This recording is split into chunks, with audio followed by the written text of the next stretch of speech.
ഒരു ദേവാലയത്തിൽ സഭയുടെ രണ്ടു തരം കുർബാന സാധ്യമാണ്. പെർമനന്റ് സിനഡ് മറുപടി തരുമോ? ഇത് ഞാൻ ചോദിച്ചതല്ല, കോട്ടക്കാവ് ഇടവകയിലെ ഒരു വിശ്വാസി ചോദിച്ചതാണ്. ചോദിക്കാൻ കാരണം പറവൂർ കോട്ടക്കാവ് പള്ളിയിൽ മാർ ജോസഫ് പാംബ്ലാനിയുടെ സമവായ കുർബാന നയം വികാരി ജോസ് പുതിയിടത്ത് ഇന്നലെ നടപ്പിലാക്കിയത് കൊണ്ടാണ്. ഇതാണ് കോട്ടക്കാവ് വികാരിയുടെ നിലവിലെ അടവ് നയം. ഇടവക ജനം ഇതൊക്കെ അറിയണം. സഭാനുകൂലികൾ എന്ന് ഇതുവരെ സ്വയം വിശേഷിപ്പിച്ചിരുന്നവരും എന്നാൽ ഇപ്പോൾ സഭാവിരുദ്ധരായി സഭയുടെ ഗ്രൂപ്പിൽ പ്രവർത്തിക്കുന്ന ചില ആളുകളും ചേർന്ന് കുർബാന വിഷയത്തിൽ ഇടതു വലത് കക്ഷി രാഷ്ട്രീയം കളിക്കുകയാണ്. അടുത്ത ഇലക്ഷനാണ് ഇവരുടെ ലക്ഷ്യം. സഭയോടൊപ്പം നിൽക്കുന്ന ആർജവമുള്ള അംഗങ്ങളെ സഭാവിരുദ്ധർ ചേർന്ന് കടുത്ത രീതിയിൽ വിവിധ സോഷ്യൽ മീഡിയ ഗ്രൂപ്പുകളോട് എതിർത്തുകൊണ്ട് ആട്ടിൻതോലിട്ട ചെന്നായ്ക്കളുടെ വേഷം ധരിച്ച ഈ ആളുകൾ കോട്ടക്കാവ് പള്ളിയിൽ പാംബ്ലാനിന്റെ സമവായ കുർബാന നടപ്പിലാക്കുമ്പോൾ എന്തുകൊണ്ട് സഭ നിർദ്ദേശിച്ച സഭയുടെ ഏകീകൃത കുർബാന പരിപൂർണമായി ഇടവകയിൽ നടപ്പിലാക്കാനുള്ള ആർജവം കാണിക്കുന്നില്ല? എറണാകുളം അങ്കമാലി അതിരൂപതയിലെ കൊടും വിമത നേതാവായ കോട്ടയ്ക്കാവ് ഇടവക വികാരിയായ സമവായ കുർബാനക്കാർ ചേർത്ത് പിടിക്കുന്നതിന് അർത്ഥം അവർ സഭയോടൊപ്പമല്ല, മറിച്ച് അവർ അവരുടെ നിക്ഷിപ്ത താല്പര്യങ്ങൾക്ക് വേണ്ടി മാത്രം നിലകൊള്ളുന്നവരാണ് എന്ന് പറയേണ്ടി വരും. ഈ നിലപാടുള്ളവർ പള്ളി കൊണ്ടായിരുന്നു ഇതുവരെ ജീവിച്ചത് എന്ന് പോലും ഇടവക ജനം സംശയിക്കുന്നതിൽ തെറ്റുണ്ടോ?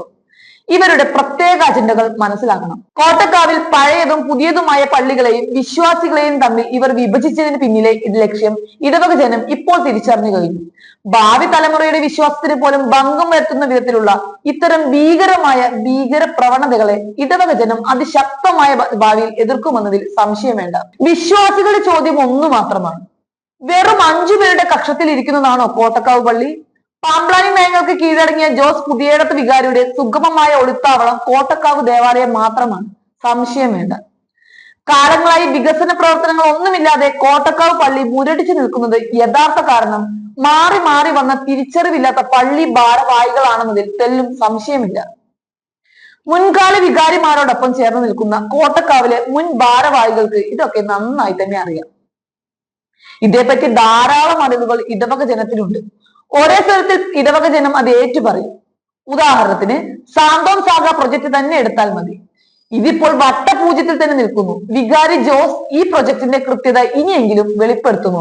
അടവ് നയ വികാരി ജോസ് പുതിയിടം സേവനം അനുഷ്ഠിച്ച മറ്റ് ദേവാലയങ്ങളിലെ വിശ്വാസ സമൂഹത്തോട് അന്വേഷിച്ചാൽ അദ്ദേഹത്തെ പറ്റി കൂടുതലായിട്ടുള്ള ശുശ്രൂഷ വെളിപ്പെടുത്തും. കോട്ടയ്ക്കാവിൽ ഞായറാഴ്ച ദിവസങ്ങളിൽ ഒരു സമവായ കുർബാന മാത്രം ഷെഡ്യൂൾ മാസ് ടൈമിലല്ലാതെ അസമയത്ത് അർപ്പിക്കുന്നതിന് സഭാവിരുദ്ധരായ സമവായക്കാർ 5 പേർ ചേർന്ന് സഭയുടെയും മാർപ്പാപ്പയുടെയും തീരുമാനത്തെ അട്ടിമറിച്ചു കഴിഞ്ഞു.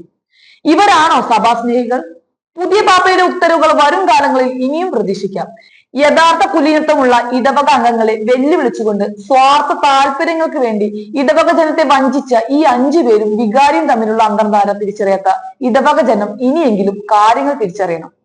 കുലീനത്വമുള്ള പാരമ്പര്യ മാർത്തോമ നസ്രാണികൾ സീറോ മലബാർ സഭയെ എന്നും എപ്പോഴും അനുസരിക്കും, മാർപ്പാപ്പയെ അനുസരിക്കും.